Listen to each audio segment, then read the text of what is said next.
Strange New Worlds, man. That has wrapped up its second season. Sadly. Yeah, sadly. On a cliffhanger. Oh, Yes. And The who Gorn are knows? nightmare fuel. yeah, they're not your 1966 Desilu Studios Gorn. They are vicious, man, and they look nasty. I mean, we've seen them since season 1. Mhm. You know, they've been around for a couple of seasons, but man, they are just Yeah. ramping them up, kind of like aliens. Oh yeah. Was- Right. I kind of be granted. I know it would be cheesy as all get out, but I really wish at some point they could work in the Shatner Gorn battle yes. music. Like even if they just work it into the score like very lightly, where you're like, that's it. You know what? They will probably find a way. They will find a way. Yeah. They'll find a way. Yeah, they're. I mean, whenever I think classic Trek and just like that's like almost always the first thing that pops up is the battle that he did with the Gorn. Mm-hmm. Yeah. Of course, so yeah. funny. Right. That and when he's battling Spock on Vulcan during Ponfar. Yeah, that's the other two iconic moments of Trek. It stinks that, you know, with the strike going on, and Anson Mount, and Ethan Peck, and Celia Gooding. Rose, right? Yeah, Celia Rose Gooding. Yeah. And Christina Chong, they're all going to be at Dragon Con, and they really can't talk about the show. Yeah. And man, that just from the musical episode alone, man, and they all sang their own parts during that. Oh my God. They're incredible singers. All of them. They are. They really are. Boy, when Spock broke into his part and that deep baritone, whoa, like, whoa, Yeah. whoa. Yes. Jess had the vapors. She's like, Yeah. I mean, and you know, they're all trained performers when it comes to stage. So I'm sure they were like, hey guys, so we're kind of thinking maybe this season we'll do a musical episode. They probably all got giddy when they heard that. They were like, oh my God, this is going to be amazing. And yes, it was amazing. If you guys have yet to see it, you've yet to get into the show, that episode was, it's worth it just by itself. And it made sense storyline wise. Mm-hmm. That's the thing, is they built the story. Or why are we singing? Right. And they told you why, and it built into the story, and it was wonderful. There was a reason for it being a musical. Mm-hmm. I was not disappointed. I mean, I let me clarify. I have not been disappointed in either in the first season or this season, but this, as we've kind of seen with previous Star Trek shows, it amps up. It seems like the quality of the episodes just takes it to another level with the next season. And the like I said, it felt like little mini movies more than it felt like a TV show this season. But at the same time, they haven't been afraid to be campy. Right. Yes. Mm-hmm. They've been perfectly fine being campy. They've been perfectly fine taking chances on stuff, and it's working. Whoever they've got doing the writing for this and the directing, they're like, it's chef's kiss. It's just it's perfect. They just need to keep doing that. Well, I know, keep doing this. I want to say Frakes did the crossover episode with he did, Lower Decks, yeah. And that episode actually made me want to go and watch Lower Decks, even though I did not like that to begin with. I actually wanted to go and watch it, especially when they covered it at the end when they actually show a little bit of a scene from Lower Decks. I was like, I remember watching this. And then ... And that was pretty much it. Yeah. And I loved how we got a lot more episodes this season that were, character focused too on a specific character. So that was really good this season too as well. And the introduction of the characters that we've known prior to seeing Strange New Worlds, how things are, people are getting introduced into the Strange New Worlds world, so to say.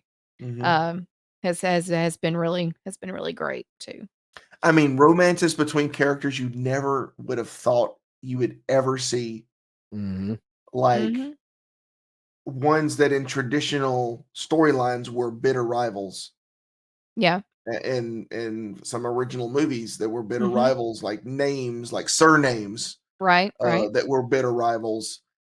Things you never would have thought, and it just makes this show so much more endearing because they don't just do it because they can; they're doing it because it makes sense. It makes sense for the characters. Yeah. You have some gruff characters, and then they're like, okay, they do the whole Hollywood thing of we'll show a little bit of their soft side. But their soft side means that they're going to connect with this character that, by all intents and purposes, in any other timeline, would never have connected with because they'd be bitter enemies. Yeah. Just, well, such good. Just.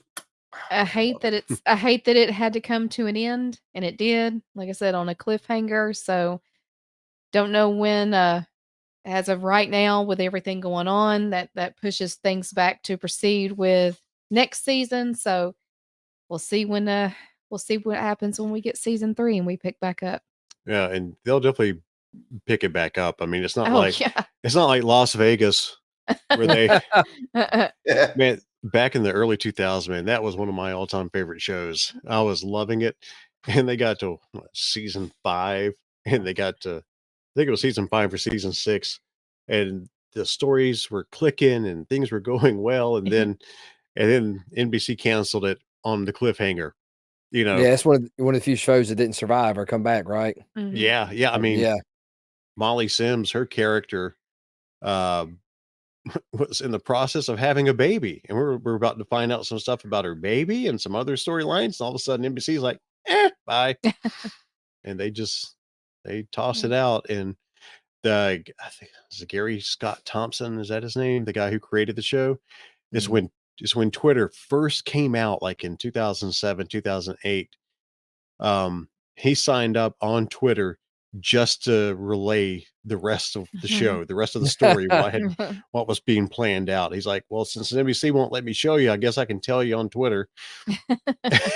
He laid out the rest of Las Vegas, and I think he hopped back off afterwards. Wow. Yeah, I'm like you. I don't think that there's any concerns that there will not be a third season. This show is hot and it is amazing. The only thing coming up next is the final season of Discovery. Yep. And I've enjoyed Discovery. I enjoyed earlier seasons of Discovery, but we're following it all the way to the end. It's not that it's been terrible. I mean, a lot of people have been kind of trashing it, but we wouldn't have Strange New Worlds if not for that second season of Discovery. That's right. So this is true. That's right. That's how we got that show, because that whole second season revolved around Pike and Spock and Michael's who's the captain of Discovery. Michael's adopted sisterhood to Spock. Yeah. So that's and the fan outpouring on that one's like, hey, how about this? And we have been blessed. Yep. Yes. And I really, and I'm thinking Strange New Worlds would be a great way to bring my kids in on Star Trek. They know how much I've loved Star Trek over the years. And, with right at nearly 60 years of history, it's going to be hard to catch them up. But you don't have to. You don't have to. Like, say, it's the same as like with Mandalorian. You didn't have to know anything about anything else Star Wars. Right. Just watch Mandalorian. Right. And if you like that, odds are pick the other stuff up. Yeah. Well, I want to get, I'm sorry, bro. Excuse me. Oh, you're good. I want to get them to understand the relationships between Kirk and McCoy and Spock. Those three especially, I want them to understand when they see the movies, why do McCoy always calls Spock a green-blooded Vulcan and everything else in the book? I want them to enjoy that bond that we learned. And so and then get them into the movies. So I've got to go through and pick out select episodes from each series. Yeah. Well, Just you're good. Like I said, you got 2 seasons Strange New Worlds. What TOS was only 3, 4 Three. seasons? Three. 3 seasons. So you could pick a couple of the highlight episodes there, and then you've got the Yeah, then I can start them on the 6 or- movies. Yeah. But I need them to see before they I get to know. generations. They need to know next gen a Mhm. little bit. Yeah. So Yeah. there's so much Star Trek. Yeah, we've had this conversation Well- about trying to, because he knows that at this point in his kids' lives, this would be something that they really could just get invested with and to watch. I'm going through the same thing with Star Trek with my girlfriend, Brock. She is with Star Wars, excuse me. And she hasn't seen the movies. So we will sit down and we'll watch a movie and then we'll talk about it. And then we'll go to the next movie and we'll talk Mhm. about it. And she hasn't seen Mandalorian, any of that stuff, because she doesn't feel like any of that stuff would make sense to her. Are y'all watching it in chronological or release order? Release chronological order? Mhm. Yeah. So you're starting The episode 1, 2, 3, 1? 4. Yeah. Yes. Oh, okay. Yeah. Yeah, because Yes, anybody now that has not seen Star Wars, that I introduce them, I'm like, just watch it in chronological order, because that way, because I mean, the original trilogy and the original trilogy and the prequels were about the rise of Anakin Skywalker into Darth Mhm. Vader, and then his Yeah. demise, his arc. That's what that was about. Yeah. So if you watch them in order, I get why some folks are still of like, oh, watch them in release order. It just when you try to show people that, it doesn't make sense. It's almost like it's jarring, because you want to start with the kid when he's young, and then Mhm. as he gets older, and then becomes this big powerful guy. So Mm. Well, it's much like what I was referring to earlier when we were talking this like in pre-show, the whole thing about Brock making a comment when we were watching Strange New Worlds this season. He was like, all of this happened before Kurt's Enterprise. And, you see them with these, with how, technology is now versus Yeah. how it was in the 60s. So it Yeah. it's like Let even me though get they my were before, tricorder. yeah, before Yeah. Kirk, what they're doing is just supposed to be more primitive than what Kirk's Enterprise was. And I was like, yeah, but little did they know in the 60s when this was Yeah. being created what it would turn into and what it would become at this point in time. It's kind of much like with the Star Wars, in the 70s when A New Hope was, made, and then the 2 movies after that, nobody had a clue that Star Wars would eventually become what it is now. Yeah. So, yeah. Yeah. I mean, I showed my kids the Star Wars in chronological order, Mhm. and the kind of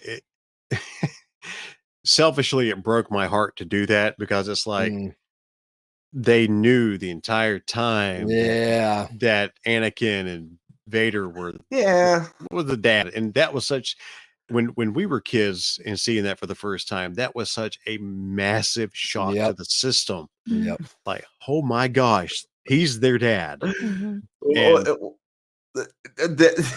I had something similar with that, Brock, in that my girlfriend was like, "Is that dude the Emperor?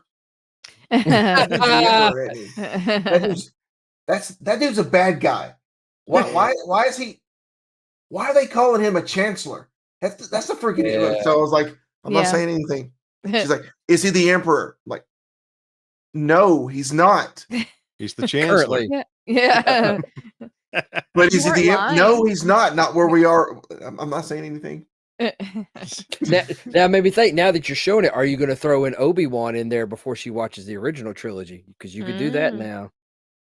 I didn't even Yeah. think of that, but yeah, we need to do that. Yeah. Well, I mean, if you do that, you need to do Rogue One as well. Right. Yeah, as the I'm very saying, least. you We can could do do chronology. Obi-Wan, Rogue One, Andor. Yeah. I'll probably bore her to death with it if I gave her Andor. She'd be like, "Oh my god, this is great, but man, this is like out of left field." No, the Obi-Wan though, that's a really good idea. And then Yeah, that I think Andor, that needs to that'd be good. there. Yeah, Yeah. we do Rogue One, Obi-Wan, Rogue One, and then get into that. I think Yeah. that's a good idea.